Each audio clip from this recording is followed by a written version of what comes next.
श्रुतिस्मृतिपुराणालयं करुणालयं नमामि भगवत्पादं शङ्करं लोकशङ्करम्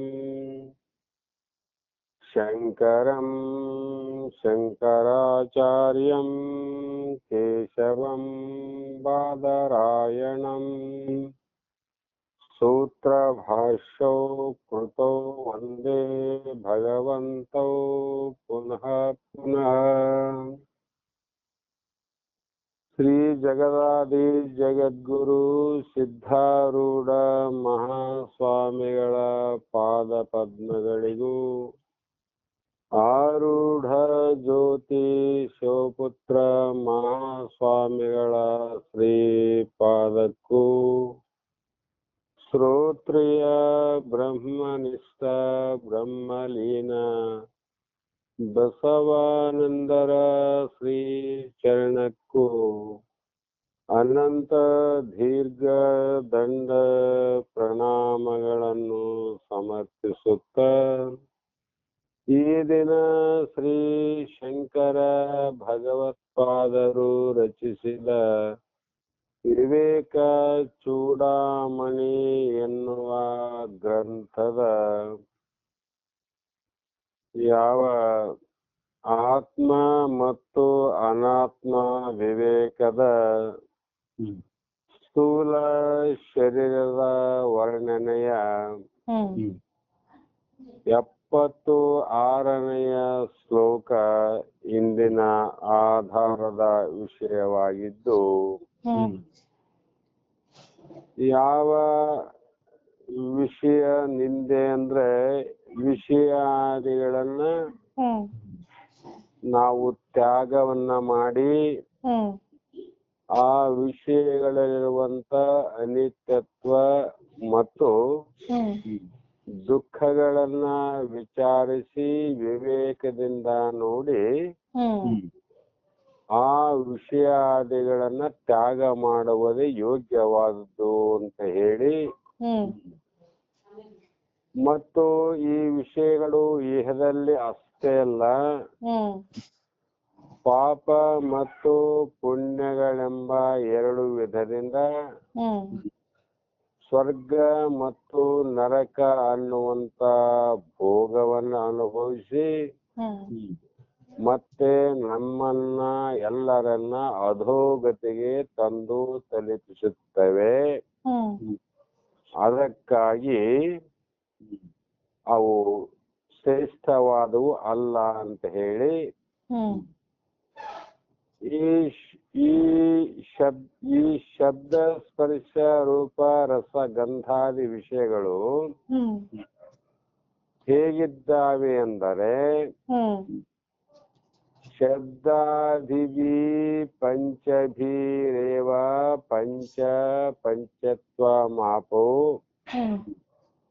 ಸ್ವಗುಣೇನ ಬದ್ಧ ಕುರಂಗ ಮಾತಂಗ ಪತಂಗ ಮೀನ ಭೃಂಗ ನರ ಪಂಚಭಿರಂಚಿತ ಕಿಂ ಅಂತ, ಕಿಂ ಅಂದ್ರೆ ಪಂಚೇಂದ್ರಿಯಗಳಿಂದ ಕೂಡಿದ ನರನ ವಿಷಯದಲ್ಲಿ ನಮ್ಮಲ್ಲಿ ಪಂಚ ಜ್ಞಾನೇಂದ್ರಿಯಗಳಿಂದ ಪಂಚ ವಿಷಯಗಳು ನಮ್ಮಲ್ಲಿ ಸೇರ್ಪಡೆಗೊಂಡಿದ್ದಾವೆ. ಈ ಮನುಷ್ಯನನ್ನ ಮಾನವನನ್ನ ಯಾವ ರೀತಿ ದುಃಖಕ್ಕೆ ಕಾರಣವಾಗುತ್ತವೆ ಅನ್ನುವಂಥದ್ದನ್ನ ತಿಳಿಸೋದಕ್ಕೋಸ್ಕರವಾಗಿ ಇಲ್ಲಿ ಶಬ್ದಾದಿಭಿ ಅಂತ ಪ್ರಾರಂಭವನ್ನ ಮಾಡಿದ್ರು. ಅಂದರೆ ಶಬ್ದ ಸ್ಪರ್ಶ ರೂಪ ರಸಗಂಧ 5 ವಿಷಯಗಳಿಂದ ಸ್ವಗುಣೇನಂದ್ರೆ ತಮ್ಮ ವಿಷಯ ಅಭಿಲಾಷೆ ಎಂಬ ಪಾಶದಿಂದ ಬದ್ಧನಾಗಿ ಯಾವುದೋ ಒಂದು ಗುಣಕ್ಕೆ ಬಲಿಯಾಗಿ ಮೃತ್ಯುವನ್ನ ಹೊಂದುತ್ತಾನೆ. ಈ ಪಂಚೇಂದ್ರಿಯಗಳಿಂದಲೂ ಕೂಡಿರುವ ಮನುಷ್ಯನ ವಿಷಯದಲ್ಲಿ ಹೇಳತಕ್ಕದ್ದು ಯಾವುದು ಇಲ್ಲ ಅಂತ ಒಂದು ದೃಷ್ಟಾಂತವನ್ನು ಕೊಡ್ತಾರಮ್ಮ ಅವ್ರು. ಕೆಳಗಡೆ ಕುರಂಗ ಅಂದ್ರೆ ಇಲ್ಲಿ ಕುರಂಗ ಅಂದ್ರೆ ಆನೆ ಅಥವಾ ಮಾತಂಗ ಅಂದ್ರೆ ಆನೆ, ಪತಂಗ ಅಂದ್ರೆ ಜಿಂಕೆ, ಆನೆ, ಮಿಡತೆ, ಮೀನು, ದುಂಬಿ ಇವೆಲ್ಲವೂ ಒಂದೊಂದು ವಿಷಯದಲ್ಲಿ ಅಪೇಕ್ಷೆಯನ್ನು ಇಟ್ಟುಕೊಂಡು ತಮ್ಮ ದೇಹವನ್ನೇ ನಷ್ಟವನ್ನ ಮಾಡಿಕೊಂಡವು. ಕಾರಣ ಇವೆಲ್ಲವೂ ಕೂಡ ಆಕರ್ಷಣೆಗೆ ಒಳಗಾಗಿ ಒಂದು ಪ್ರಾಣಿ ಒಂದು ವಿಷಯದಲ್ಲಿ ಆಕರ್ಷಣೆಗೆ ಒಳಗಾಗಿ ಜಿಂಕೆಗೆ ಇಂಪಾದ ಗಾನವೇ ಬಹಳ ಪ್ರಿಯವಾದದ್ದು. ಅದೇನು ಮಾಡ್ತದಂದ್ರೆ ಬೇಟೆಗಾರನು ತನ್ನ ವಾದ್ಯದಿಂದ ಮಧುರ ಗಾನವನ್ನ ಹೊರಡಿಸುತ್ತಾನೆ. ಈ ಗಾಳಿಯಲ್ಲಿ ತೇಲಿ ಬರುವ ಇಂಪಾದ ಗಾನವನ್ನ ಆಲಿಸಿ ಕೇಳಿ ಪೊದೆಯಲ್ಲಿರುವಂತ ಜಿಂಕೆ ಆ ಇಂಪಾದ ಗಾನ ಬರುವ ದಿಕ್ಕಿನ ಕಡೆಗೆ ಪೊದೆಯಿಂದ ಹೊರಗೆ ಬರುತ್ತದೆ. ಆಗ ಬೇಟೆಗಾರನ ಬಲೆಗೋ ಅಥವನ ಬಾಣಕ್ಕೂ ತುತ್ತಾಗುತ್ತದೆ. ಈ ರೀತಿಯಾಗಿ ಆ ಜಿಂಕೆ ಇಂಪಾದ ಗಾನಕ್ಕೆ ಒಂದೇ ಒಳಗಾಗಿ ತನ್ನ ಪ್ರಾಣವನ್ನೇ ಬಿಟ್ಟಿತು ಅಂತ ಅರ್ಥ. ಅದೇ ಪ್ರಕಾರವಾಗಿ ಇಲ್ಲಿ ಮದವೇರಿದ ಅಂದ್ರೆ ಮದವನ್ನ ಏರಿದಂತ ಆನೆ ಅದು ಯಾರ ಕೈಯೂ ಕೂಡ ಸಿಗುವುದಿಲ್ಲ, ಹಿಡಿಯಲಿಕ್ಕೆ ಸಾಧ್ಯ ಇಲ್ಲ. ಅಂಥ ಆನೆ ಪ್ರಬಲ ಸಬಲವಾದ ಆನೆ ಒಂದೊಂದು ಸಲ ಕೆಡ್ಡಾದಲ್ಲಿ ಅಂದ್ರೆ ಆನೆಯನ್ನ ತಗ್ಗಿನಲ್ಲಿ ಕೆಡುತ್ತವೆ. ಯಾವಾಗ ಅಂದ್ರೆ ಅದಕ್ಕ ಸ್ಪರ್ಶದಲ್ಲಿ ಬಹಳ ಆನಂದಮ್ಮ. ಜಿಂಕೆಗೆ ಗಾನದಲ್ಲಿ ಆನಂದ ಇದ್ದಂತೆ ಈ ಮದವೇರಿದ ಆನೆ ಗಂಡಾನೆಗೆ ಹೆಣ್ಣಾನೆಯನ್ನ ಸ್ಪರ್ಶ ಮಾಡುವುದಲ್ಲಿ ದೊಡ್ಡ ಪ್ರಿಯ ಅದು. ಅದಕ್ಕೆ ಏನು ಮಾಡ್ತಾರಂದ್ರೆ ಒಂದು ಹೆಣ್ಣು ಆನೆಯನ್ನ ಒಂದು ಮರಕ್ಕೆ ಕಟ್ಟಿ ಹಾಕಿ ಅದರ ಮುಂದಗಡೆ ಸ್ವಲ್ಪ ದೊಡ್ಡ ಟಗ್ಗನ್ನ ತೋಡಿ ಅದರ ಮೇಲೆ ಸಣ್ಣ ಸಣ್ಣ ಹುಲ್ಲಿನಿಂದ ಕಟ್ಟಿಗೆಯಿಂದ ಮುಚ್ಚಿ ಈ ಕಡೆ ಇರುವಂತ ಸ್ವತಂತ್ರವಾಗಿರುವಂತ ಆನೆ ಆ ಹೆಣ್ಣಾನೆಯನ್ನ ಆಕರ್ಷಣೆಗೊಳಗಾಗಿ ಆ ಆನೆಯನ್ನ ಸ್ಪರ್ಶ ಮಾಡ್ಬೇಕಂತ ಅದು ಎದರ ಮೇಲೆ ಬರ್ತದಮ್ಮಂದ್ರೆ ತೆಗ್ಗಿನ ಮೇಲೆ ಹುಲ್ಲೇನು ಬೆಳೆಸಿದ್ರು ಒಳಗಡೆ ಪೊಳ್ಳಾಗಿತ್ತು. ಅದು ನೆಲವೇ ಅಂತ ಅದರ ಮೇಲೆ ಕಾಲನ್ನ ಇಟ್ಟು ಅದು ತೆಗ್ಗಿನಲ್ಲಿ ಬಿದ್ದು ಅದು ಇನ್ನೊಬ್ಬರ ಕೈವಶವಾಗಿ ದುಃಖವನ್ನ ಪಡಬೇಕಾಗುತ್ತದೆ. ಯಾತಕ್ಕೋಸ್ಕರ ಅಂದ್ರೆ ಸ್ಪರ್ಶಕ್ಕೆ ಒಳಗಾಗಿ ಅದು ಕೂಡ ದುಃಖವನ್ನ ಪಡಬೇಕಾಯ್ತು. ಈಗ ನಿಮ್ಗೆ ಹೇಳ್ಬೇಕಾಗಿದ್ರೆ ಅಡವಿಯಲ್ಲಿ ಸ್ವಚ್ಛಂದವಾಗಿ ಇರುವಂತ ವಾಸ ಮಾಡುವಂತ ಎಷ್ಟೋ ಆನೆಗಳು ಬಹಳ ಆನಂದವಾಗಿ ಅವು ಇರುವವು. ಕಾರಣ ಸ್ವತಂತ್ರತೆ ಇದೆ ಅಂತ. ಆದರೆ ಈ ರೀತಿಯಾಗಿ ಆನೆಯನ್ನ ಹಿಡಿದು ಸಾಕಿದಾಗ ನಮಗನಿಸ್ತದ ಏನು ಪುಣ್ಯ ಮಾಡಿದ ಆನೆ, ಇದಕ್ಕ ಬೆಲ್ಲ, ಕೊಬ್ಬು, ಕೊಬ್ಬರಿ ಎಲ್ಲಾ ಆಹಾರವನ್ನ ಕೊಡ್ತಾರಂದ್ರೆ ಇದು ಪುಣ್ಯ ಮಾಡಿದೆ ಅಂತ ಅನಿಸ್ತದ. ಆದರೆ ಅದು ಪರತಂತ್ರದಿಂದ ವಾಸ ಮಾಡಬೇಕಾಗಿದ್ದೇ ವಿನಃ ಕಾಡಿನಲ್ಲಿರುವಂತ ಆನೆಯಂತೆ ಸ್ವತಂತ್ರತೆ ಇಲ್ಲ. ಕಾರಣ ಮಾವುತನ ಮಾತನ್ನ ಕೇಳಬೇಕು, ಮತ್ತೆ ಆನೆ ಮೇಲೆ ಏನಾದ್ರೂ ಹೊರಿಸಿದ್ರೆ ಹೊರಬೇಕು. ಅವನು ಕಟ್ಟಿ ಹಾಕಿದಾಗ ಬಂಧನದಿಂದ ಅಷ್ಟೇ ಸೀಮಿತವಾದ ಜಾಗದಲ್ಲೇ ಇರಬೇಕು ವಿನಃ ಎಲ್ಲಾ ರೀತಿಯ ಸ್ವತಂತ್ರತೆಯನ್ನ ಕಳೆದುಕೊಂಡು ಅದು ದುಃಖಕ್ಕೆ ಒಳಗಾಯಿತು. ಕಾರಣ ಒಂದು ಸ್ಪರ್ಶದಿಂದ. ಅದೇ ರೀತಿಯಾಗಿ ಮಳೆ ಬರುವಂತ ಸಂದರ್ಭದಲ್ಲಿ ಕೆಲವು ದೀಪದ ಹುಳಗಳು ಅಂತ ಬರ್ತಾವ. ದೀಪದ ಹುಳಗಳು ಏನ್ ಮಾಡ್ತಾವಂದ್ರೆ ಆ ಮನೆಯ ಒಳಗಿರುವಂತ ಉರಿಯುವ ಒಂದು ದೀಪವನ್ನು ನೋಡಿ ಆ ದೀಪ ಅನ್ನುವಂತ ಯಾವ ಬೆಳಕಿದೆ ಆ ಬೆಳಕಿನಿಂದ ಮತ್ತೆ ದೀಪದ ಸಮೀಪ ಹೋಗ್ತಾವ. ಕಾರಣ ಏನ್ ತಿಳ್ಕಂತು ಅಂದ್ರೆ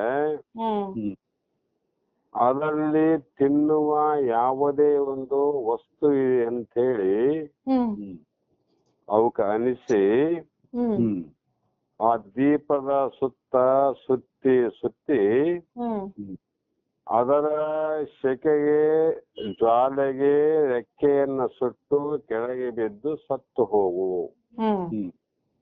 ಹೌದಿಲ್ಲಮ್ಮ? ಕಾರಣ ಅದು ರೂಪಕ್ಕೆ ಮರುಳಾಗಿ ಅದರ ರೂಪವನ್ನು ನೋಡಿತು, ಅದು ಮರುಳಾಗಿ ಅದನ್ನ ಆಕರ್ಷಣೆ ಒಳಗಾಗಿ ಮುಟ್ಟಬೇಕು ಅನ್ನುವುದರೊಳಗಾಗಿ ಸುಟ್ಟೇ ಹೋಯ್ತಂತ. ಹೀಗೆ ಮೀನು ಅಂತಿರ್ತ, ಮೀನು ತನ್ನ ಆಹಾರವನ್ನ ಯಾವಾಗಲೂ ತಡಕಾಡುತ್ತಾ ಗಾಳದಲ್ಲಿ ಸಿಗಿಸಿರುವ ಹುಳಕ್ಕೆ ಆಸೆ ಪಟ್ಟು ಪರಮಾತ್ಮ ಜಲರಾಶಿಗಳಿಗೆ ನೀರಿನಲ್ಲೇ ಆಹಾರ ಕೊಡ್ತಾನ, ಪಶು ಪಕ್ಷಿಗಳಿಗೆ ಅಡವಿಯಲ್ಲೇ ಅರಣ್ಯದಲ್ಲೇ ಆಹಾರ ಇಟ್ಟಾನ, ಮಾನವನಿಗೆ ಊರು ಕೇರಿಗಳಲ್ಲೇ ಆಹಾರವನ್ನ ಒದಗಿಸಿದ್ದಾನೆ. ಆದರೂ ಕೂಡ ದೊರಕಲೇನು ಅದರಲ್ಲೂ ಸಂತೃಪ್ತಿ. ಅದರಲ್ಲಿ ತೃಪ್ತಿ ಇಲ್ಲದೆ ನೀರಿನಲ್ಲಿ ಇರುವಂತ ಯಾವ ಆಹಾರದ ತೃಪ್ತಿ ಇಲ್ಲದೆ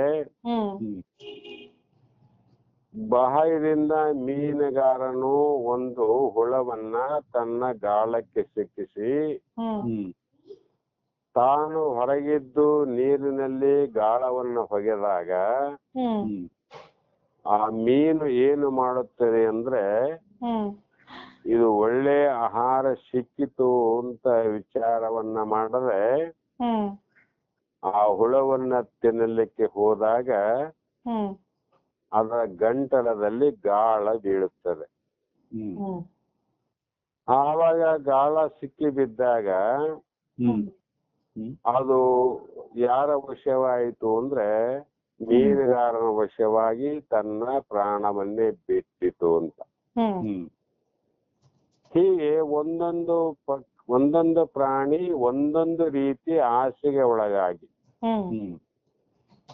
ಇದೇ ರೀತಿಯಾಗಿ ದುಂಬಿಯು ಒಂದು ದುಂಬಿ ಅಂತ ಮೊದಲೇ ಸಾಕಷ್ಟು ಸಲ ಅಂದ್ರೆ ಹೂವಿನಲ್ಲಿ ಪರಾಗದ ಪರಿಮಳಕ್ಕೆ ಮನಸ್ಸೋತು. ಒಂದು ಹೂವಿರ್ತದ, ಹೂವಿನಲ್ಲಿ ಪರಾಗ ಸ್ಪರ್ಶದಿಂದ ಅದರ ಸುವಾಸನೆಗೆ ಹೊರಗೆ ಬರ್ತದ. ಆ ವಾಸನೆಗೆ ಮರಳಾದಂತ ದುಂಬಿ ಆ ವಾಸನೆಯ ಆಸೆಯಿಂದ ಹೂವಿನ ಮೇಲೆ ಕೂತು ಆ ಹೂವಿನ ತಳದವರೆಗೂ ಸೇರಿ ಒಳಗೆ ಹೋಗುತ್ತದೆ. ಅಂತ ಸಂದರ್ಭದಲ್ಲಿ ಅದರ ಎಲೆಗಳು ಮೇಲೆ ಮುಚ್ಚಿದಾಗ ಅದು ಅಲ್ಲಿಯೇ ಬಂಧನವಾಗಿ ಹೂವಿನಲ್ಲೇ ತನ್ನ ಪ್ರಾಣವನ್ನ ಬಿಡುತ್ತದೆ. ಹೌದಿಲ್ಲ? ಅಂದ್ರೆ ಈ ದೃಷ್ಟಾಂತಗಳು ಯಾಕೆ ಕೊಟ್ರು ಅಂದ್ರೆ ಒಂದೊಂದು ಪ್ರಾಣಿಗಳು ಒಂದೊಂದೇ ವಿಷಯಕ್ಕೆ ದುಃಖಗಳಾಗಿ ಬಂಧನ ಕಷ್ಟಕ್ಕೆ ಗುರಿಯಾಗಿ ಪ್ರಾಣವೇ ಬಿಡುವಂತ ಪ್ರಸಂಗ ಬಂತು.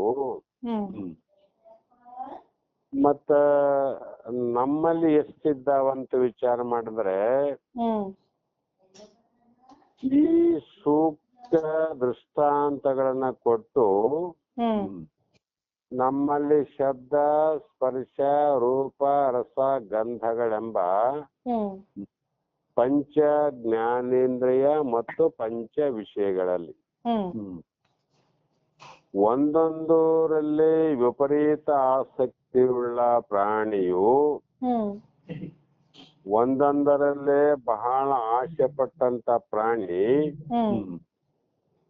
ಆ ಆಸೆಯಿಂದಲೇ ತಮ್ಮ ನಾಶವನ್ನ ಮಾಡಿಕೊಂಡಂತಾಯ್ತು ಅಂತ ಇಲ್ಲಿ ಹೇಳಿಕೊಟ್ಟಂತಾಯ್ತು ನೋಡ್ರಿ. ಕೊನೆಗೆ ತಮ್ಮ ಉಪಸಂಹಾರ ವಾಕ್ಯದಲ್ಲಿ ಈಗಿರುವಾಗ 5 ಇಂದ್ರಿಯಗಳ ವಶಕ್ಕೆ ಸಿಕ್ಕಿ ಬಿದ್ದಿರುವ ಮನುಷ್ಯನ ಪಾಡೇನು ಎಂದು ಆಶ್ಚರ್ಯದಿಂದ ಆಚಾರ್ಯರು ನಮ್ಮ ಎಲ್ಲರನ್ನ ಕುರಿತು ಉಪದೇಶವನ್ನು ಮಾಡುವವರಾಗಿದ್ದಾರೆ. ಇಂಥ ಒಂದು ವಿಷಯಗಳಲ್ಲಿ ಯಾವ ಮೂಢೇಶು ಅಂತ ಹಿಂದಿನ ಶ್ಲೋಕದಲ್ಲಿ ಹೇಳಿದಂತೆ ವಿವೇಕ ವೈರಾಗ್ಯಗಳಿಲ್ಲದ ಅಜ್ಞಾನಿಯು ವಿಷಯದ ಆಸಕ್ತಿಯಿಂದ ಆಶೆಯಿಂದ ಅದರಲ್ಲಿ ಇರುವ ಅಲ್ಪ ಸುಖಕ್ಕಾಗಿ ಹೊರಗಡೆ ಇರುವ ವಿಷಯಗಳ ಬೆನ್ನಟ್ಟಿ ಹೋದರೆ ಅವನು ಕೊನೆಗೆ ಭ್ರಾಂತಿ ರೂಪದಲ್ಲಿ ಬಿದ್ದು ಸಂಸಾರ ಸಂಕಟವನ್ನ ಅನುಭವಿಸುವವನು. ಯಾರಮ್ಮ? ವಿವೇಕ ವೈರಾಗ್ಯವಿಲ್ಲದ ಅಜ್ಞಾನಿ. ಯಾರಿಗೆ ಈ ವಿವೇಕ ವೈರಾಗ್ಯ ಅದ ಅವನು ಎಂದು ಈ ವಿಷಯಾದಿಗಳ ದಾಸನಾಗಿ ವಿಷಯಾದಿಗಳಲ್ಲಿ ಇಲ್ಲದ ಸುಖವನ್ನ ಕಲ್ಪಿಸಿ ಅವುಗಳನ್ನ ಪಡೆಯಲೇಬೇಕು ಅನ್ನುವಂತ ಯಾವ ಆಸೆಯನ್ನ ಎಂದೂ ಮಾಡಲಾರರು ಯಾರು ಜ್ಞಾನಿಗಳಂತ. ಈ ರೀತಿಯಾಗಿ ದುಃಖವನ್ನ ಅನುಭವಿಸಿ ಈ 5 ಇಂದ್ರಿಯಗಳು ಅವನನ್ನು ಬಲವಾದ ಪಾಶದಿಂದ, ಪಾಶ ಅಂದ್ರೆ ಹಗ್ಗಮ, ಒಂದು ಹಗ್ಗದಿಂದ ಬಂಧಿಸಿದರೆ ನನಗೆ ಬಿಡುಗಡೆ ಆಗಲು ಕಷ್ಟ, ಬಿಡುಗಡೆ ಹೊಂದಲು ಆಗುವುದೇ ಇಲ್ಲ ಅನ್ನುವಂತ ಅಸಮರ್ಥರು 5 ಹಗ್ಗಗಳನ್ನ ಬಂಧಿಸಿದಾಗ ಆ ಬಲವಾದ ಹಗ್ಗದ ಬಂಧನದಿಂದ ಈ ಜೀವವೇ ಇರುವುದು ಬೇಡ, ಸಾಯುವುದು ಸಾವಿಗೆ ಶರಣಾಗತರಾಗಿ ಅವರು ವ್ಯರ್ಥವಾಗಿ ಸತ್ತು ಹೋಗುತ್ತಾರೆ. ಅವೆಲ್ಲ ವ್ಯರ್ಥವಾಗಿ ಸತ್ತು ಹೋದವಲ್ಲ. ಏನು ಸಾಧನೆ ಮಾಡಲಿಲ್ಲ, ಏನು ಪಡೆಯಲಿಲ್ಲ. ಆಸೆ ಆಸಕ್ತಿಯಿಂದ ವ್ಯರ್ಥವಾಗಿ ನಾಶ ಹೋದು. ಅದಕ್ಕೆ ಹೇ ಮಾನವ, ನಿನಗೆ ಬುದ್ಧಿ ಇದೆ, ನಿನಗೆ ಒಳ್ಳೆಯ ಹೃದಯ ಮನಸ್ಸಿದೆ, ಒಳ್ಳೆಯ ವಿಚಾರ ಜ್ಞಾನ ವಿವೇಕ ಅದ. ಅದಕ್ಕೆ ನೀನು ಆ ರೀತಿ ವಿಷಯಗಳ ದಾಸನಾಗಿ ಮೃತ್ಯುವಿಗೆ ನೀನು ನಿನ್ನ ಬೇಡ ಅಂತ ಹೇಳಿ ಈ 77ನೇ ಶ್ಲೋಕದಲ್ಲಿ ಮುಂದುವರೆದು ದೋಷೇಣ ತೀವ್ರೋ ವಿಷಯ ಕೃಷ್ಣ ಸರ್ಪ ವಿಷಾದಪಿ ವಿಷಂ ನಿಹಂತಿ ಭೋಕ್ತಾರಂ ದ್ರಷ್ಟಾರಂ ಚಕ್ಷು ಪಾಪ್ಯಾಯಂ. ಅಂದ್ರೆ ಈ ಇಂದ್ರಿಯಾದಿಗಳಲ್ಲಿ ಇರುವಂತ ಇಂದ್ರಿಯಗಳಿಗೆ ಗೋಚರವಾಗುವಂತ ವಿಷಯಗಳು, ಕಿವಿಗೆ ಶಬ್ದ, ಕಣ್ಣಿಗೆ ರೂಪ, ನಾಲಿಗೆ ರುಚಿ, ಚರ್ಮಕ್ಕೆ ಸ್ಪರ್ಶ, ಮೂಗಿಗೆ ವಾಸನೆ, ಈ ವಿಷಯಗಳು ದೋಷ ಆದಂದ್ರ ಅವ್ರ ಮಹಾತ್ಮ ದೋಷ ಆದಂದ್ರೆ ದುಃಖ ಆದದಲ್ಲಿ ಅವ್ರು ಕೆಟ್ಟು ಅಂತ ಹೇಳ್ತಾರ ಅವ್ರು. ಅದು ಹೇಗೆ ಅಂತ ವಿಚಾರ ಮಾಡಿದ್ರೆ ಸಣ್ಣ ದೃಷ್ಟಾಂತ ಕೊಡ್ತಾರ. ಹೇಗೆಂದ್ರೆ ಕೃಷ್ಣ ಸರ್ಪ ವಿಷಾದಪಿ ವಿಷಂ ನಿಹಂತಿ ಭೋಕ್ತಾರಂ ದ್ರಷ್ಟಾರಂ ಚಕ್ಷು ಪಾಪಾಯಂ ಅಂತೇಳಿ ಅತಿ ಮುಖ್ಯವಾದಂತ ದೃಷ್ಟಾಂತ ಇದು. ಕಾರಣ ಇಂದ್ರಿಯಗಳ ವಿಷಯಾಸಕ್ತಿ ಸಾಧಕನಿಗೆ ಎಷ್ಟು ದುಃಖಕರವೆಂಬುದನ್ನು ಅಥವಾ ಅಪಾಯಕಾರಿ ಎಂಬುದನ್ನು ಕುರಿತು ಈ ಶ್ಲೋಕದಲ್ಲಿ ಉಪದೇಶವನ್ನ ಮಾಡುತ್ತಲಿದ್ದಾರೆ ಮಹಾತ್ಮರು. ಹೇಗೆಂದರೆ ಒಂದೊಂದೇ ಇಂದ್ರಿಯ ವಿಷಯದಲ್ಲಿ ತೀವ್ರ ಆಸಕ್ತಿಯನ್ನು ಇಟ್ಟುಕೊಂಡಿರುವ ಪ್ರಾಣಿಗಳ ಪಾಡೆ ಏನೇನಾಗುತ್ತದೆ ಎಂಬುದನ್ನು ಹಿಂದಿನ ಶ್ಲೋಕದಲ್ಲಿ ಹೇಳಿ ಮುಂದುವರೆದು ಈ ಶ್ಲೋಕದಲ್ಲಿ ಅಂಥ ಇಂದ್ರಿಯ ವಿಷಯಗಳು ಎಷ್ಟರ ಮಟ್ಟಿಗೆ ವಿಷಪ್ರಾಯವಾಗಬಲ್ಲವೆಂದು ದೃಷ್ಟಾಂತದ ಪೂರ್ವಕವಾಗಿ ವರ್ಣನೆಯನ್ನ ಮಾಡಲಿದ್ದಾರೆ. ಅನೇಕ ವೇದಿಕೆಗಳಿಂದ ಹೇಳಲ್ಪಟ್ಟ, ಅನೇಕರಿಂದ ಉದ್ಧರಿಸಲ್ಪಟ್ಟ ಈ ಶ್ಲೋಕ ಅತ್ಯಂತ ಪ್ರಸಿದ್ಧವಾಗಿದೆ.